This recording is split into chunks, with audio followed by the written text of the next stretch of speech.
British homosexual group Stonewall has sent this teacher training pack to primary schools. It includes a training DVD featuring interviews with teachers. I had a group of boys last year, and every day they came into school and they wanted to wear the dressing up dresses. And they really loved wearing the dressing up dresses, and it went on for several weeks. And within the culture of the classroom, I wanted to say that that was okay. And so when some other boys said, why are they wearing the dresses? They shouldn't be wearing the dresses. I just said, no, that's fine. If they want to wear the dresses, that's up to them. So we try and encourage that kind of individuality. We have a cheerleading club which runs in our summer, who do go out and do big events for the whole school community during sports day. So all the children, all the parents are there watching them, and we've got boys with the pom-poms doing the dance. And I think that is absolutely wonderful. The teacher training DVD is produced with the support of the government's Teacher Development Agency. The pack also pushes the use of pro-homosexual picture books for classroom reading. Tango Makes Three is a story about two male penguins who raise a chick together. The King and King is a story about two princes who get married. The Sissy Duckling is a story about a young duck who, in the words of the story, is a big sissy and proud of it. The Stonewall Teacher Training Pack suggests that schools perform plays based on these stories, with children acting out the roles of the characters. But we can't guarantee that when they leave that nurturing environment, that their parents, their grandparents, their neighbours are going to hold the same values as we do. And that's why we need to make sure our children are resilient and proud and assertive, so that their generation will actually change. The Teacher Training Pack is produced as part of Stonewall's Education for All campaign, which works in a coalition with over 70 organisations, including government departments and local authorities. New tonight, take a look at this video. A Bay Area man goes into his local Target store wanting answers. Why would the megastore create such a controversial transgender restroom policy? This comes on the heels of Target's recent announcement that people who identify as transgender can use whichever bathroom they choose. That video and Target's policy have come under fire. So far, more than 500,000 people have signed a petition to boycott the big box chain. Paul Mueller is covering that story for us tonight, and he joined us live in St. Petersburg. Paul. Well, the guy who took the cell phone video thought it was all a hoax, so he came here to this Target not knowing what to expect. He was dressed like what he called an average guy. Tonight, he told me exclusively he got the answers he didn't expect. I don't have a beef with the transgender community. I'm not on a crusade. But Andy Parks was on a mission last Friday after Target reiterated its policy, welcoming transgender team members and customers in using the restroom or fitting rooms that corresponds with their gender identity. That's why he went in with his camera rolling. I just came by because I wanted to make sure that I was allowed to use the women's room before I went in. Yeah. Is that? Yeah. That's correct. Yep. That's fine? Yes. Okay. If any of the women have a problem, you let them know that? Yeah, they can come and we'll speak to them.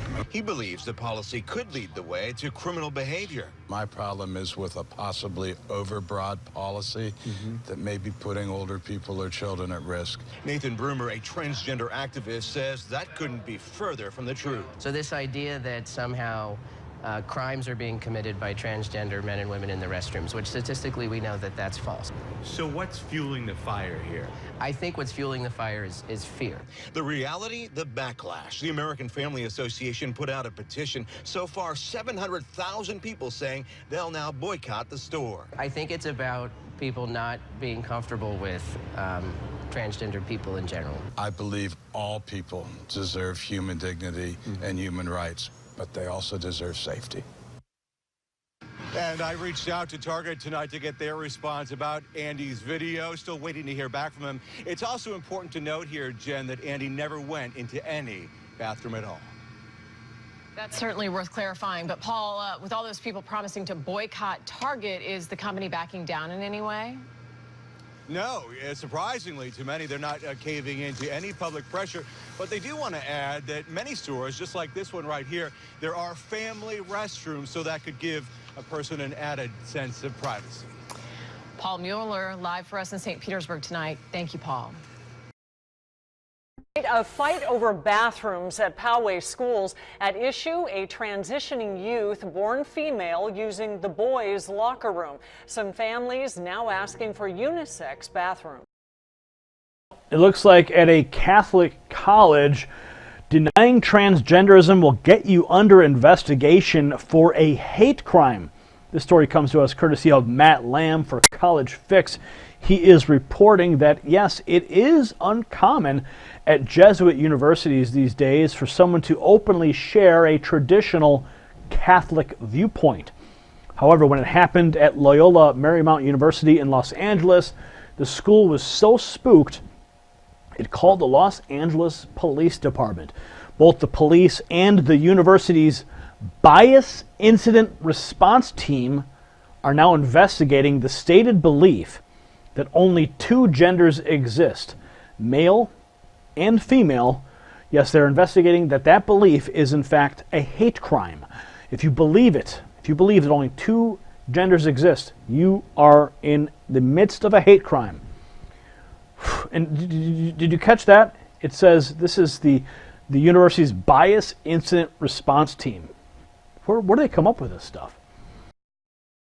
Ladies and gentlemen, perhaps you thought you had it rough as a kid. Maybe you had to walk 10 miles to school uphill through snow each way, each day. But my, how things have changed. That's nothing compared to what kids have to go through in the UK these days. Not only are they sexually abused by neighbors and politicians day and night, but the establishment over there has taken things one step further. They want every kid to be traumatized and messed up as can be. Just look at this article that I picked up out of the Daily Mail. Pupils at Christian school branded bigots because one boy didn't know what a Muslim was. And now inspectors have ordered it to close. But this story keeps getting better. The article goes on to say a second Christian school in the area has been put into special measures. Whatever that means, inspectors concluded its children were intolerant after allegedly asking a 10-year-old pupil what lesbians did. Now let me see if my math is still as good as it used to be. When I was 10 years old, I was in the 5th grade. So imagine some pervert coming into your elementary school asking you as a 5th grader, do you know what lesbians do?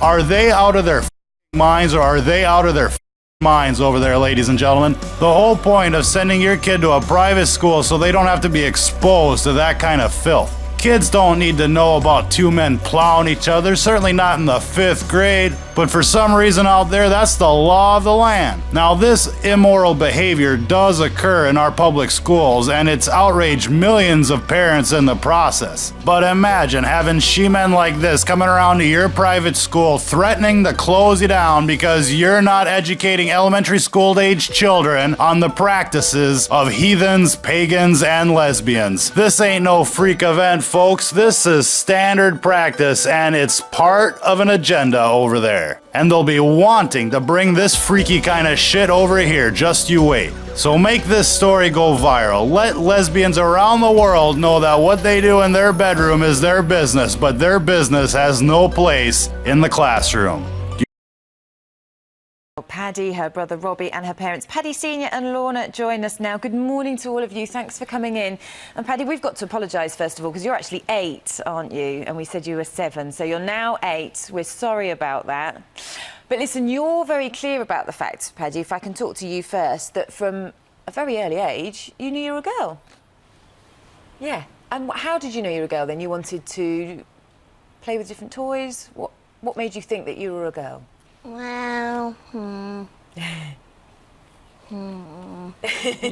you just knew you were. Hard to put it yeah, I just did. You just did. So for you, that was just normal, wasn't it? Yeah. You were sent to a male prison because you are still legally a man. That's what it says on your birth certificate. Yeah. You're pre-op, so you still have a penis. You are legally a man. And you don't have a gender recognition certificate. I guess so. What I'm campaigning for them at the moment is for the change of the gender recognition certificate. So it's not, you wanted to see it scrapped, do you? Yeah, it's outdated. In what way?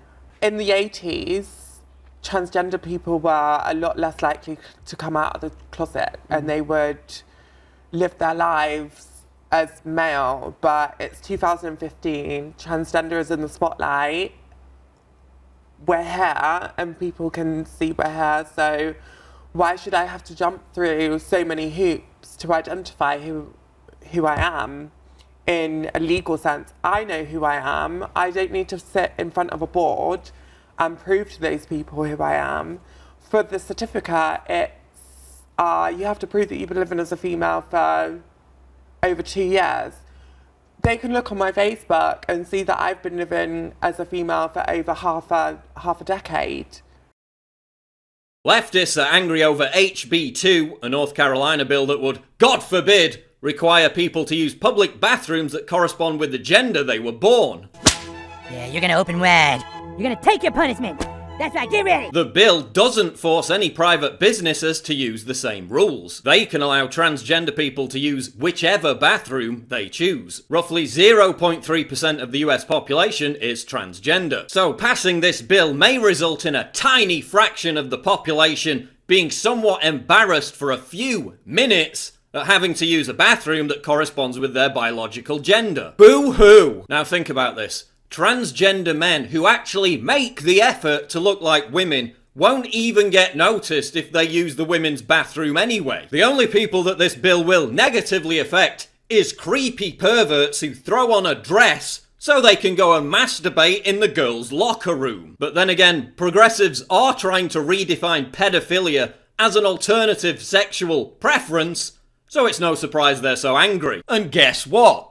One of the leaders of the opposition to this bill is a convicted sex offender. Imagine my shock. Look, you can identify as Barney the Purple Dinosaur for all I care, but I'm going to say it. Yes, I know it's a hate crime. There are only 2 genders. Rachel Dolezal can identify as African American, but she's white as mayo on Wonder Bread. You can identify as a woman. You can live as a woman. I don't care. But your chromosomes are never going to change. That's science, bitches! And look, it's not like the only people who are concerned about this are, right-wing bigots. Teenage girls at a school in Jefferson County staged a walkout because they were uncomfortable with a biological male entering their bathroom. We're already seeing these transgender bathroom laws being abused by perverts. Just a couple of months ago, a man who, quote, made no verbal or physical attempt to identify as a woman walked into a female bathroom in Seattle and began to undress. The law has changed and I have a right to be here, said the hairy creep as he removed his clothing. Female students at a school in Colorado were threatened with hate crimes charges for complaining about being harassed by a man in the girls' changing room. Pedophiles and perverts are already abusing these new rules. Would you feel comfortable knowing that this guy could walk into the same public bathroom as your 8-year-old daughter? Oh, and he also identifies as a 6-year-old girl, by the way. Would you feel comfortable with him hanging around the playground? Well, I have a mommy and daddy, adopted mommy and daddy, who are totally comfortable with me being a little girl. But he identifies as a child. So your discrimination is hate speech. North Carolina Lieutenant Governor Dan Forrest said he received, quote, multiple calls from women who had been sexually abused in a bathroom and were traumatized at the prospect of men being allowed in. So where are the rape culture obsessed feminists to defend the safety of women? Oh, that's right, they don't actually care about women being raped unless the perpetrator is a white cisgendered male. Former Beatle Ringo Starr cancelled a gig in North Carolina to protest against the bathroom bill. And he's a giant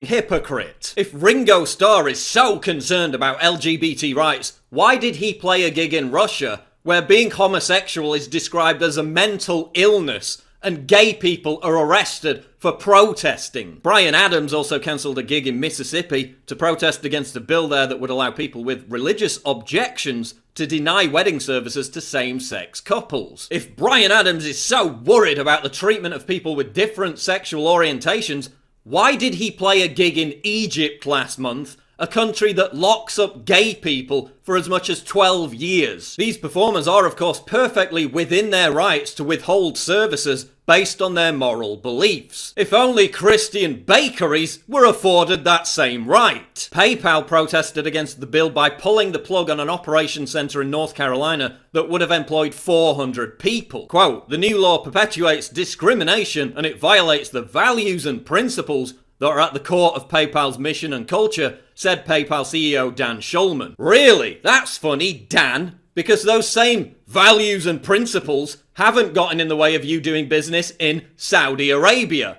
a country that beheads homosexuals. Coca-Cola, Starbucks, Microsoft, Google, and numerous other companies signed a letter decrying the North Carolina bill. Yet their deep concern for LGBT rights just seems to disappear when it comes to doing business in Kuwait, where cross-dressing and gay sex is punishable by 10 years in prison. CNS News asked all these companies why they opposed the North Carolina bill, while simultaneously conducting business with countries that lock up and execute transgenders and gay people. They got no response. This transgender bathroom controversy has nothing to do with human rights. It's yet another example about how out of control virtue signalling and political correctness is putting people's privacy and their personal safety at risk. Like obese people who want doors and airplane seats widened. You can't demand that the rest of society completely changes to accommodate your fringe lifestyle choice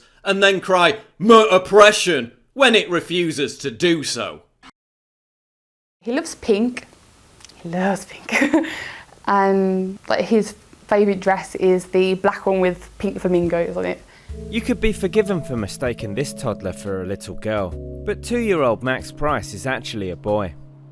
Max's parents are raising him gender neutral, meaning they dress him in both boys' and girls' clothes. He might be just playing dress up, it might be something he might still do in years to come, but at the end of the day we're just following the way he wants to be. We listen to him very carefully. Parents Lisa, 23, and Martin, 34, adopted the unorthodox technique in the hope that Max will grow up having a better understanding of women. Gender neutral parenting is giving a child the freedom to choose between, stereotypically male or female clothes and toys without judging them, basically. He likes what he likes. He doesn't conform to one or the other, really. If we allow Max to play with dolls and dresses and stuff like that, he'll become whoever he is without society telling him that he has to be a certain way. At home in Walsall, West Midlands, Max plays with cars and dolls. And he is encouraged to wear trousers and dresses. If he wanted to wear a dress, let him wear a dress. If he likes pink, he likes pink. If he likes blue, he likes blue. It's down to him. Lisa and Martin's parenting techniques may not be for everyone, but they're hoping it will give Max a good grounding in life. I'm hoping to instill such a sense of confidence and a sense of who he is. Hopefully he'll be able to have his dad's wit and be able to be so confident that it doesn't bother him. And even if it does bother him, hopefully he'll be able to deal with it in a decent way.